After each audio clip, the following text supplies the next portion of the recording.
اب آئیے میت کو جب ہم لے کر جائیں گے تو کس طرح؟ تو یاد رکھیں کہ میت کا سر آگے کی سائڈ ہوگا، پاؤں پیچھے کی سائڈ، جہاں پیچھے لوگ آ رہے ہیں۔ اب چاہے وہ پاؤں آپ لے کے جا رہے ہیں تو قبلے کی طرف بھی آ رہے ہوں، لیکن آپ نے سر کو میت کا آگے ہی رکھنا ہے۔ آپ میت کو کندھا دیں تو کوشش کریں کہ 10 قدم دائیں طرف آپ نے جو رکھا اپنے کندھے پر میت کو، تو 10 قدم چلیں، سیدھے کندھے پہ پہلے رکھیں، اور پھر اسی طرح 10 قدم کے بعد پیچھے آ جائیں۔ اب پیچھے میت کے دائیں پاؤں کی طرف سے آپ کندھا دے دیں 10 قدم یہ۔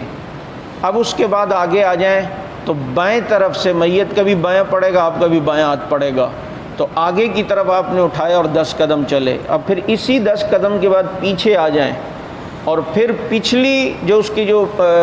پاؤں کی طرف جو الٹی طرف ہے اس کو آپ 10 قدم کندھا دے کے چلیں۔ لیکن یہ صورت میں جب ممکن ہو، آپ میں ہمت بھی ہو، صحت بھی ہو تب، ورنہ اگر 1 قدم بھی چل گئے تو قدم جو میت کو کندھا دینے کا ثواب ہے وہ انشاءاللہ مل جائے گا۔ اب جب میت کو لے جا رہے ہوں تو عموماً یہ دیکھا گیا ہے کہ کچھ جوانوں کو آگے کھڑا چلایا جاتا ہے، وہ ذکر کرتے ہوئے جا رہے ہوتے ہیں، لا الہ الا اللہ، لا الہ الا اللہ، اور ہوتا بھی اسٹائل بھی بڑا عجیب ہے، دور سے پتہ چل رہا ہوتا ہے کوئی میت آ رہی ہے۔ یاد رکھو ان اللہ یحب الصمت عند ثلاث، اللہ کے نبی نے فرمایا اللہ کو 3 جگہ خاموشی پسند ہے، ایک لڑائی کے وقت دشمن سے، ایک جب کوئی نماز پڑھ رہا ہو اس وقت، جب کوئی تلاوت کر رہا ہو اس وقت، اور تیسرا جب جنازے کے ساتھ جا رہے ہو اس وقت اللہ کو خاموشی پسند ہے۔ آپ دل میں ذکر کریں، درود شریف پڑھیں اور اس کا ثواب مردے کو بخشتے رہیں، یہ ٹھیک ہے، لیکن زور سے ذکر کرنا، اور بعض لوگوں کو آپ نے دیکھا کندھے اٹھاتے ہوئے کیا پڑھتے ہیں، کلمہ حق، کلمہ شہادت، یہ کس نے تجھے بتایا بھائی؟ یہ کون سا طریقہ شریعت میں؟ اور پھر مصیبت یہ ہے، ہم جو چیزیں کہتے ہیں اس لیے، اب دیکھیں یہ جو بچے ہیں انہوں نے کسی بڑے کو یہ کرتے ہوئے دیکھا تو ان کے تو ذہن میں یہ ہوگا نا یہ بھی دین ہے، کوئی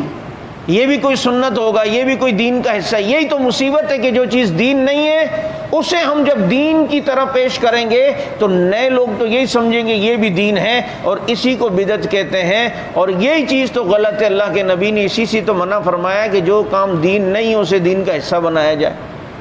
اسی لیے فقہاء نے یہ مسئلہ لکھا ہے کہ عموماً جو نمازوں کے بعد لوگ یوں دعا کرتے ہیں اور دعا کے بعد پھر ایک سجدہ کر کے اس کے بعد حضرت گھر جا رہے ہوتے ہیں، سمجھتے ہیں یار میں بہت بڑا صوفی ہوں اور ماشاءاللہ بہت نیک آدمی، دیکھو میں سجدہ کر کے، یہ منع کیا ہے فقہاء نے، اور لکھا ہے کہ اگر تم نے کبھی سجدہ تلاوت کیا ہوا ہو، تلاوت میں سجدے کی آیت آئی ہوئی ہو اور اس وقت یاد آئے تو اس وقت وہ سجدہ بھی نہ کرو۔ کیوں کہ آپ نے یوں کیا، دعا کی اور اس کے بعد یوں سجدہ کیا اور اٹھ کے، تو جو دیندار نہیں ہے، ابھی دین کی معلومات نہیں رکھتا، وہ جب عام یہ چیزیں ہوں گی تو وہ یہ سمجھیں گے کہ یار یہ بھی کوئی دین کا حصہ ہے کہ آخر میں ایک اور سجدہ کر کے جایا جائے۔ تو دین کی حفاظت، دین کو اس کی اصل حیت کے ساتھ حفاظت، یہ مقصود ہے، کیونکہ عیسائیت اور یہودیت تبھی تو تباہ ہوئی ہے، انہوں نے اپنی خواہشات نئی چیزیں ڈال کے عیسائیت کا اصل چہرہ ہی بدل دیا ہے۔ ہمیں اس چیز کی حساسیت کا احساس ہونا چاہیے، ہماری شریعت قیامت تک محفوظ ہے، ہم اس میں کوئی ایسی چیز نہ ڈالیں، ایسا کام نہ کریں جو شریعت سے ثابت نہ ہو، تو ایسے عملوں سے انسان کو بچنا چاہیے، اور اسے ہم دین سمجھ رہے ہوتے ہیں۔ اکثر لوگ آپ نے دیکھا ہے جمعے کے خطبہ جو ہو رہا ہوتا ہے، امام خطبہ، تو پہلے خطبے میں یوں ہوتے ہیں،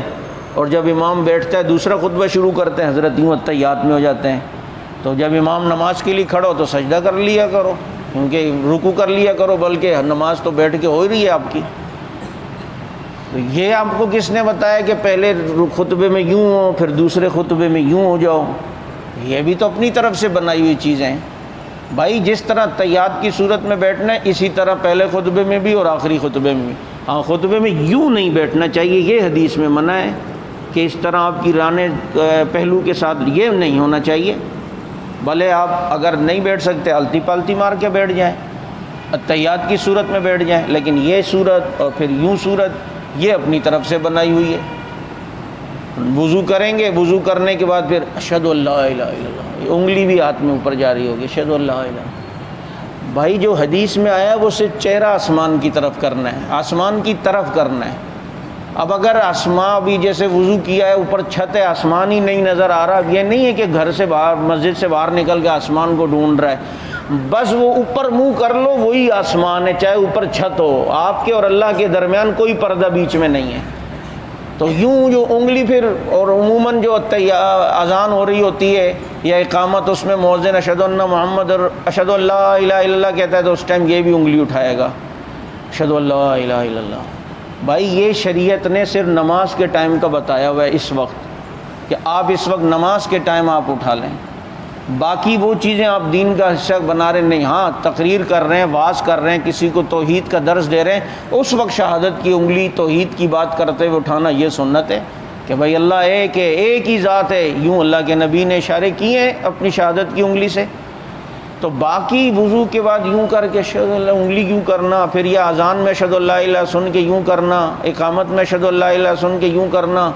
یہ چیز چونکہ آپ دین سمجھ رہے ہیں، سے آپ سمجھ رہے ہیں یہ بھی کوئی سنت ہے اور یہ بھی کوئی ثواب کی چیز ہے، تو یہی تو بدعت ہے اور یہی تو گناہ ہے کہ جو چیز دین نہیں ہے، ثواب کی چیز نہیں، اسے ثواب سمجھ کے کیا جائے۔ تو میت کے ساتھ آگے یوں شور کرتے ہوئے جانا یہ ناجائز ہے، ذکر کرتے ہوئے جائیں۔ اور بہت بڑی خرابی یہ ہے، دیکھیں میت کے ساتھ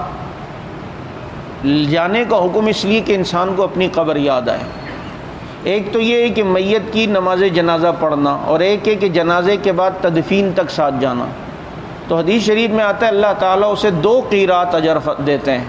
اور 1 قیرات کا اجر احد پہاڑ کے برابر ہے، اور جس نے نماز جنازہ صرف پڑھی اسے 1 قیرات اجر ملتا ہے، اور تدفین میں شریک نہیں ہوا، لیکن تدفین میں بھی شریک ہوا تو 2 قیرات، اور 1 قیرات فرمایا کہ احد پہاڑ کے برابر۔ یہ ثواب کبھی کبھی انسان کو میسر ہوتا ہے،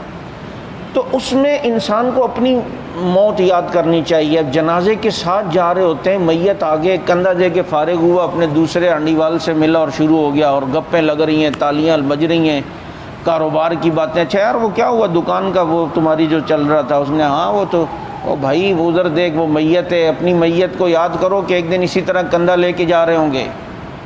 اس ٹائم تو انسان کو سوچنا چاہیے نا کہ آج یہ مردہ کیا چاہ رہا ہوگا، یار مجھے ایک دفعہ دوبارہ اللہ زندگی دے دے، بس اب میں صحیح زندگی گزاروں، کیونکہ اب اس کی آنکھیں کھلی ہیں، بند نہیں ہوئی ہیں، اب اس کی آنکھیں کھلی ہیں، مرنے کے بعد اسے کھرے کھوٹے کی پہچان ہوئی ہے۔ جبھی تو ایک بزرگ تدفین کسی کی تو ایک بزرگ کھڑے تھے، کسی سے کہا یہ مردہ اگر زندہ ہو جائے تو کیا تمنا کرے گا، اس مردے کی کیا تمنا ہوگی؟ اس نے کہا کہ یہ تمنا کرے گا کہ مجھے دوبارہ زندگی مل جائے تاکہ میں صحیح زندگی گزاروں۔ انہوں نے کہا پھر سن لو، اسے تو یہ چیز نہیں مل سکتی، لیکن تمہیں یہ موقع ضرور مل سکتا ہے آج سے،